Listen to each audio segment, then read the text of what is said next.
हमने सबके ध्यान रख के हमने के काम करेंगे ताकि केहू को कुछ बुरा ना लगे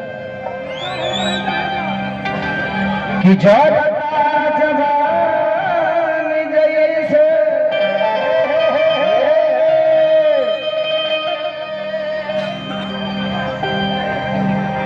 और जरे आगे कोई ना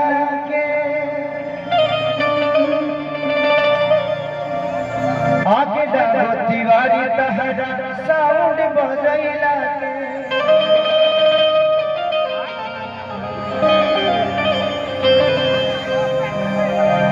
हम तो ये सोचते थे कि आज से 10 बरस पहले हम बलिया में रहते तो हमारे संगे का हुई कि कैसे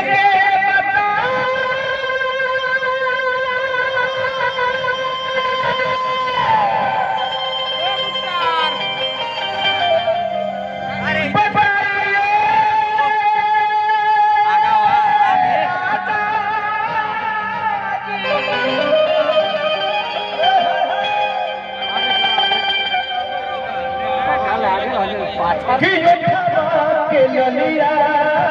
के कि छाछ जाले सब जवान जिला बोलिया के